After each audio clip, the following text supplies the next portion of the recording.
हरे कृष्णा दोस्तों, स्वागत है आपका सीजीपीएससी व्यापम में एक बहुत ही शानदार पॉजिटिव न्यूज के साथ। जी हाँ दोस्तों, आज के पेपरों में आपने बहुत ही शानदार पॉजिटिव न्यूज देखी होगी और उस पर हम डिटेल विचार विमर्श करेंगे और क्या है अपडेट इनपुट्स उस पर भी बातचीत करेंगे। साथ में 2000 से अधिक पदों पर जो फॉरेस्ट गार्ड की भर्ती पर जो वायरल लेटर है उसका भी सच देखेंगे और इसके अतिरिक्त वित्त विभाग ने भर्तियों पर क्या नए नियम लगाए हैं, लागू किए हैं, वो आज हम आपको बताएंगे। इसके साथ ही 33,000 शिक्षक भर्ती पर एक नया बवाल क्या है, विस्तार पूर्वक बातचीत करेंगे।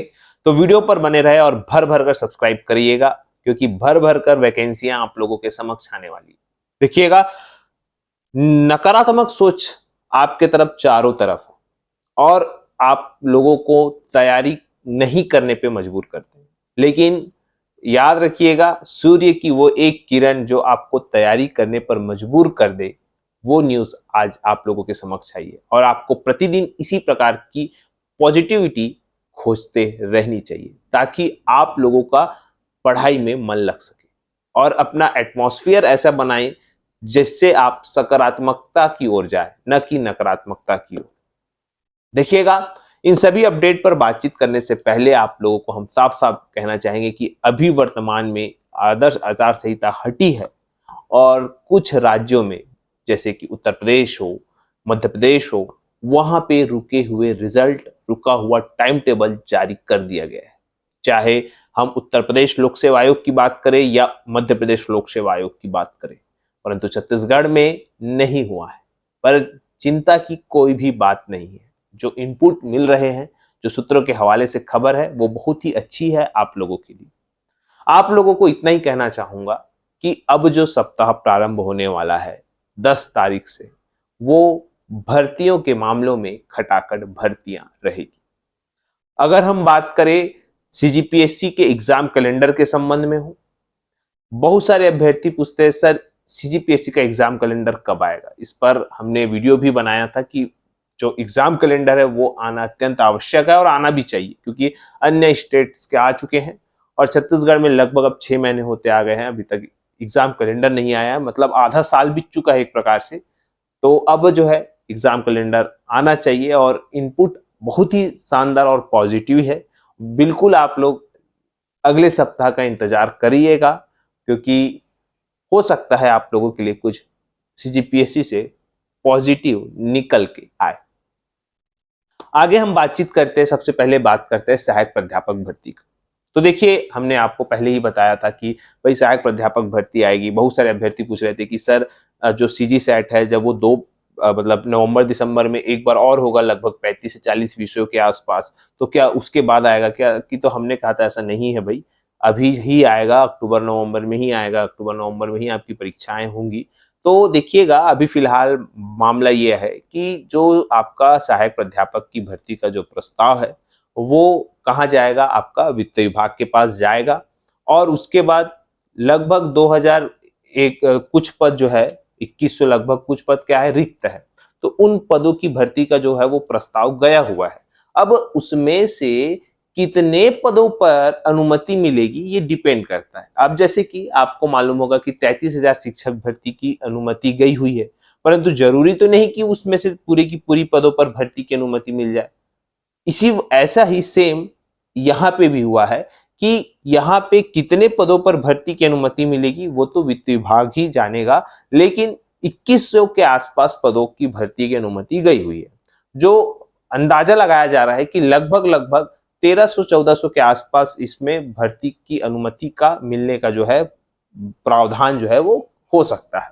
तो ये आप लोगों के लिए अच्छी खबर है कि भाई देखिएगा, अब यहाँ पे सीजीपीएससी में असिस्टेंट प्रोफेसर की भर्ती की जो राह है वो आसान हो चुकी है। इसके अलावा उच्च शिक्षा विभाग में प्रोफेसरों की भी 595 पदों की भर्ती होना है, आप लोगों को मालूम है। इसके अलावा उच्च शिक्षा विभाग में ही प्रयोगशाला तकनीशियन, प्रयोगशाला परिचालक और इसके अलावा भृत्य, दफ्तरी, चौकीदार, इस प्रकार से आप देख रहे हैं कि उच्च शिक्षा विभाग में प्रथम श्रेणी से लेकर चतुर्थ श्रेणी तक की भर्ती आयोजित की जा रही है।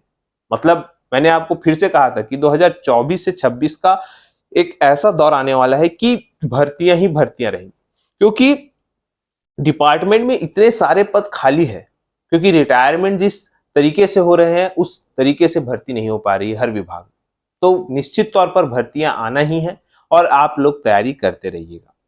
रही बात, वित्त विभाग ने भर्तियों के लिए एक नया प्रारूप जो है वो जारी किया है।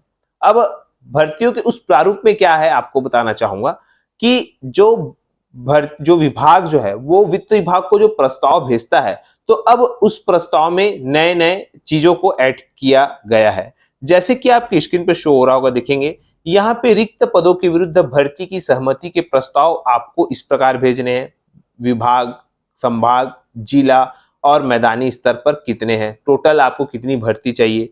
इसके अलावा यहाँ पे ये भी बोला गया कि जिन पदों की भरने की अनुमति चाही गई है और उसमें विगत 3 वर्षों तक एवं आगामी 2 वर्षों में रिटायरमेंट या अन्य कारणों से रिक्त होने वाले पदों की जानकारी मांगी गई है।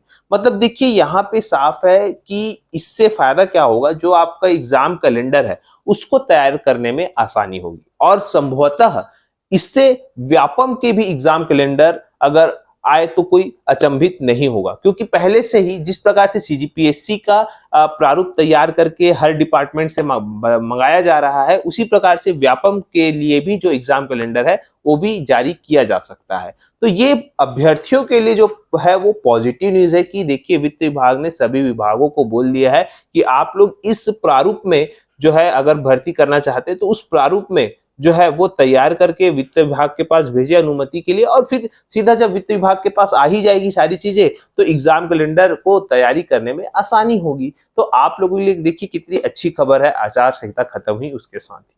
इसके अलावा देखिएगा पुलिस आरक्षक भर्ती में सेकंड टेंडर जारी हुआ है और ये भी आप लोगों के लिए अच्छी खबर है कि भाई टेंडर जारी हुआ है और जो इसमें सारी चीजें हैं, जो टेंडर प्रक्रिया है वो आपको जल्द से जल्द पूर्ण होते हुए दिखेगी। जैसे ही देखिएगा आदर्श आचार संहिता खत्म हुई है, ये सारी चीजें अपने गंतव्य की ओर है। और इसी कड़ी में आप लोगों ने देखा होगा कि फॉरेस्ट गार्ड भर्ती पर भी एक लेटर वायरल हो रहा है। हमने पिछले सप्ताह जब हम लाइव आए हुए थे तो आप लोगों में से कोई एक अभ्यर्थी के द्वारा फॉरेस्ट गार्ड भर्ती के संबंध में पूछा गया था, तो हमें उस समय जो अपडेट था वो यही था कि भैया इस भर्ती में कोई भी कोताही नहीं बरती जाएगी और इसको जल्द से जल्द कंप्लीट किया जाएगा और कभी इसमें डिले नहीं किया जाएगा। इसी संबंध में हमने पिछले जो लाइव सेशन था उसमें किसी के द्वारा प्रश्न पूछा गया था, तो देखिए हमने क्या जवाब दिया था। आबकारी और फॉरेस्ट गार्ड की कोई अपडेट सर कब तक हो सकता है? तो देखिए आबकारी का तो मैंने आपको पहले ही बता दिया, बार बार बताया। और फॉरेस्ट गार्ड का ऐसा है कि जैसा कि आप लोगों ने देखा होगा कि 2021 की भी रुकी हुई है, 2023 की भी रुकी हुई है। तो जैसे ही आदर्श आचार संहिता खत्म होगी वो विभाग फटाफट काम करेगा। मैं आपको फिर से कहूंगा क्या होगा, फटाफट काम होगा फॉरेस्ट गार्ड की भर्ती पर। ठीक है, इस प्रकार का जवाब दिया था। और जो ये लेटर जो है वो वायरल हो रहा है, फिलहाल अभी तक विभाग की वेबसाइट पे जो है वो अपलोड नहीं हुआ है। इसी वजह से बहुत सारे अभ्यर्थी पूछ रहे हैं कि सर क्या ये लेटर फर्जी तो नहीं? तो आपको बताना चाहूंगा मंडे तक रुक जाइए। मंडे में जब आपका ये विभाग की वेबसाइट पे अपडेट हो जाएगा तो इसको और बेहतरीन तरीके से आपके समक्ष रख दिया जाएगा। फिलहाल आप लोग को बताने का मकसद ये है कि भैया देखिए फॉरेस्ट गार्ड वाले भी आप लोग रेडी रहिएगा, आप लोगों का जो प्रोसीजर है वो भी आपको आगे बढ़ेगा। फिलहाल इस लेटर की अभी सत्यता की प्रमाण नहीं किया जा सकता क्योंकि ये विभाग की वेबसाइट पे अभी अपलोड नहीं हुआ है। हालांकि लगभग कहा जा रहा है कि ये सही लेटर है, लेकिन फिर भी हम सीधा सीधा यही कहेंगे अभ्यर्थियों को, विभाग की वेबसाइट पे जब ये अपलोड होगा तभी आप इसको सही मानिएगा। बात करते हैं अगली खबर की, 33,000 शिक्षक भर्ती के संबंध में। जी हाँ, देखिएगा शिक्षक भर्ती आती नहीं कि लोग अपनी तरह तरह की मांग करने चले जाते हैं। अब कि किस प्रकार से यहाँ पे मांग रखी गई है, तो ये थी बेसिकली कृषि शिक्षक के रूप में। अगर हम बात करें कृषि शिक्षक के संबंध में तो यहाँ पे जो योग्यता के संबंध में बताया गया है और इसमें बकायदा राष्ट्रीय अध्यापक शिक्षा परिषद नियम, छत्तीसगढ़ शिक्षक भर्ती राजपत्र नियम, मध्य प्रदेश शिक्षक भर्ती नियम, उत्तर प्रदेश शिक्षक भर्ती नियम और राजस्थान शिक्षक भर्ती नियम को लगा दिया गया है। और इसमें बताया गया है कि जो कृषि शिक्षक है उसके संबंध में यहाँ पे बताया गया, मतलब कृषि शिक्षकों के संबंध में बताया गया है। तो देखिए इस प्रकार की मांग की जाती है तो कहीं ना कहीं चूंकि अभी एक कमेटी का गठन भी किया गया है जो शिक्षकों के जो भर्ती नियम है उसमें संशोधन करने के लिए, तो ये लेटर जो है कहीं ना कहीं उनको दिया गया है। अब फिलहाल उस कमेटी का क्या निर्णय होता है, क्या निर्णय लिया जाएगा, ये तो आने वाले समय में बताया जाएगा। लेकिन देखिएगा आप लोग अच्छे से तैयारी करिएगा। बताने का मकसद ये है कि आप चाहे असिस्टेंट प्रोफेसर की तैयारी कर रहे हो या शिक्षक भर्ती की तैयारी कर रहे हो या सामान्य ग्रेजुएशन वाले, चाहे वो प्रयोगशाला परिचालक, हॉस्टल वार्डन, एडीओ, आरआई, पटवारी, अमीन, जूनियर इंजीनियर, ये तमाम जो पद है वो आने वाले समय में निश्चित तौर पर आना ही है। तो आप लोग फिर टेंशन किस बात की, आप लोग बस तैयारी करिएगा। अनर्गल बातों से आप लोग अपने दिमाग को हटाइए और सिर्फ एक चीजों पर फोकस करिए और एक चीज पर फोकस करके सिर्फ आप एक पद लीजिए। देखिएगा बहुत चीजें आसान हो जाएगी। वीडियो यहीं तक, आशा करता हूँ चीजें समझ आई होगी। वीडियो अच्छा लगा तो इसे ज्यादा से ज्यादा लोगों तक शेयर, लाइक एंड सब्सक्राइब जरूर करके देखिए। वीडियो देखने के लिए आप सभी को बहुत बहुत धन्यवाद। आप सभी स्वस्थ रहे, मस्त रहो, पॉजिटिव रहे।